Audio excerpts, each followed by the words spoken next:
of 1,000 kings, and I chanced to meet him one night wandering. He told me tales, and he drank my wine. Me and my magic man kind of feeling fine. He had a cloak of gold and eyes of fire, and when he spoke I felt this deep desire to free the world from its fear and pain, and help the people to feel free again. Why don't we listen to the voices in our hearts? For then I know we'll find we're not so far apart. Everybody's got to be happy, everyone should sing, for we know the joy of life, the peace that love can bring. Thus spoke the wizard in his mountain home. The vision of his wisdom means we'll never be alone, and I will dream of my magic night and the million silver stars that guide me with their light.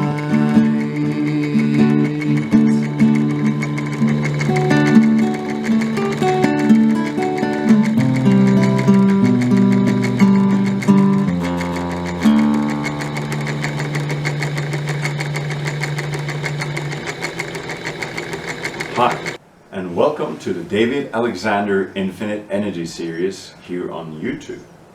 This is video 12. In our last video, we covered some of the reasons Dr. Peter Lindemann has given for why we do not have free or infinite energy available yet. So, David, could you please give us a little bit of a recap? Thank you, Bjorn. In video 11, we covered the first of four main reasons given by Dr. Peter Lindemann as to why we don't have free or infinite energy now. And that first reason that he gave is the influence of banks and the money system. So we kindly ask our viewers to watch video 11 for those details. That's great. And yes, if you guys have not seen video 11 yet, please do so and catch up on the beginning of this discussion which we are continuing here today. So David, what does Dr. Lindemann talk about after the banks and the money system? What is the second reason on his list? According to Dr. Lindemann, the second force that delays the introduction of free energy technology is national governments. They are concerned with outlaws who will operate outside the rule of law. Governments believe the strongest one, who fights the dirtiest, will win against the adversary, and everyone else is the adversary. No national government will ever do anything that simply gives an advantage to an adversary for free. Never. It would be national suicide. Free energy technology is a national government's worst nightmare. Nightmare?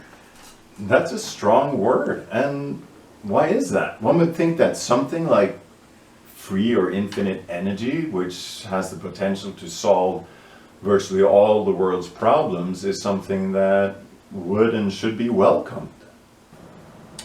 It's true. infinite energy could solve most of the world's physical problems.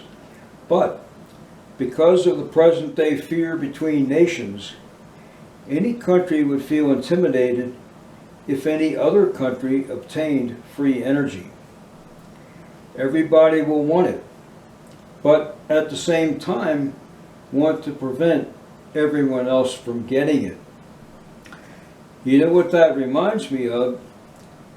The people that catch lobsters, they throw the lobsters in a pot, and then they never have to put a lid on the pot, because if one of the lobsters wants to climb out to obtain his freedom, the other lobsters will pull it right back down into the pot. So what national governments consider to be self-preservation is the second force that postpones the public availability of free energy technology, according to Dr. Lindemann. Okay, so it does make sense when you put it that way. You know, what comes to mind is seeing a bunch of kids playing, and all of a sudden all they can think about is making sure that the other kids don't get more candy than they do themselves, and then everybody ends up with nothing. Is that a little bit what this is like? Well, that's an interesting way to look at it. According to Dr. Lindemann, this self-preservation operates on multiple levels. First, by not giving any advantage to an external enemy. Second, by preventing individual action capable of challenging police powers, that is, anarchy within a country. Third, by preserving income streams derived from taxing energy sources. In addition, not issuing patents based on national security grounds.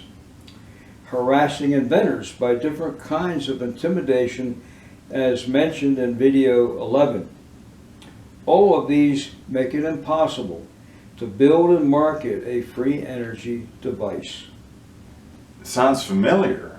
Now, concerning not issuing patents, as you say, based on national security grounds, didn't you once talk to an expert in this field about exactly how that works here in the United States? Yes, I have communicated over the last 40 years with Dr. Tom Vallone, who runs the Integrity Research Institute near Washington, D.C. Dr. Vallone used to work in the U.S. Patent Office, and he stated that patent applications are first screened for potential national security implications. On these grounds, more than 5,000 patents have been denied. Beyond that, the inventor of such a denied patent is sent an official letter stating that he must stop working on his invention, submit all paperwork and working models to the government, stop talking about it, and submit a list of all people with whom he has communicated information about his invention. Wait. So, if you're the inventor of such a device, the government could not only steal your invention, but also punish you for inventing it? That's exactly right. One can wonder what percentage of those 5,000 patents describe the means to obtain free energy. However, this is not the only problem facing inventors.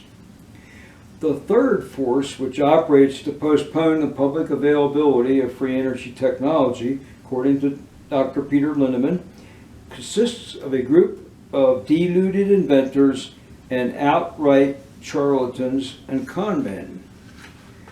The first two forces consistently use this third force to make the public think through the media that there are no real and significant breakthroughs in the area of free infinite energy technology. For more than 100 years, there have been newspaper stories about inventions from people such as Keeley, Hubbard, Kohler, Hendershot, and many others, which were said to be free energy technology. However, there's never enough technical information that the public could determine that that was the case. So those names I just cited are used by debunkers as examples of fraud. For those four, from what I have found out, I don't believe that they were committing fraud. There just wasn't enough available technical information. Okay, so you are saying that because we lack sufficient data about these inventions, we tend to assume that they're fraudulent, which might not be the case, but we still do not have access to these technologies. So where do these inventions actually derail? Well, Dr. Lindemann goes on to explain how many of the inventors of free energy devices, even more than the four I just named, develop an extremely exaggerated opinion of the importance of their work or themselves, so they become deluded, and at that point their research suffers.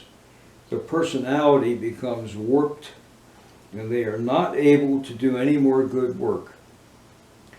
Dr. Lindemann says, quote, "It takes a tremendous spiritual discipline to remain objective and humble in the presence of a working free energy machine," close quote. I have personally had such an experience, which I mentioned in video 11. Yes, and for you, that experience ignited a lifetime's passion for researching this field of infinite energy. But we'll cover that more in a later video.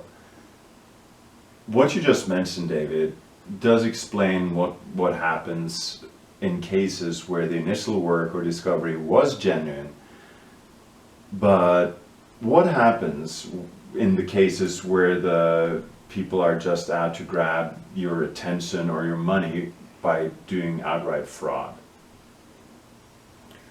Well, Dr. Lindemann talks about outright con men, and he gives an example where one unnamed individual has been in jail and is forbidden to do business in some states. He always talks about free energy systems, then promises to place one in people's homes to give them free electricity for life. But what he really sells them is promotional information which contains no technical data. As a result, free energy technology loses credibility, and the buyer of worthless promotional material has been robbed. So then the third force, why we don't have free energy now, is a combination of the psychological problems of inventors and the presence of con men who take money from people that might have had an interest in free energy and give them nothing of value in return.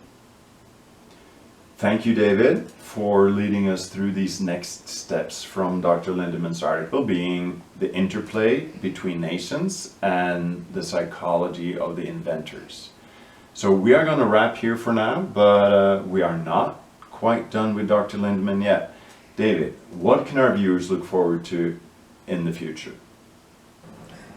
In our next video, we will be presenting a summation of Dr. Lindemann's fourth force of why we don't have free infinite energy now. Then looking further down video road, we will describe an exciting historic event which occurred in the United States. The result of this dramatic event was that an idea that had been ridiculed and denied by the media and the elite for many years was instantly proven to be real, and then quickly developed into one of the most successful technologies of the 20th century, and still is. Great! I'm looking forward to that, David. I am also looking forward to it. Beyond that, using an appropriate number of videos, we will be discussing in some detail different examples of actual working free energy devices or systems. Initially, I have selected 7 of these, with more to follow later. We will point out certain features that allow these devices to produce more energy than would be expected. Stay tuned. Exciting things are coming. Stay tuned indeed. And in the meantime, feel free to check out the links we have provided below. And thank you so much for watching. I'm Bjarne Trofton. And I am David Alexander. So again, we appreciate your upvotes and comments. And if you subscribe, then click on that bell, and YouTube will notify you with a short email when we post our next video. Until then, we say, see you next video.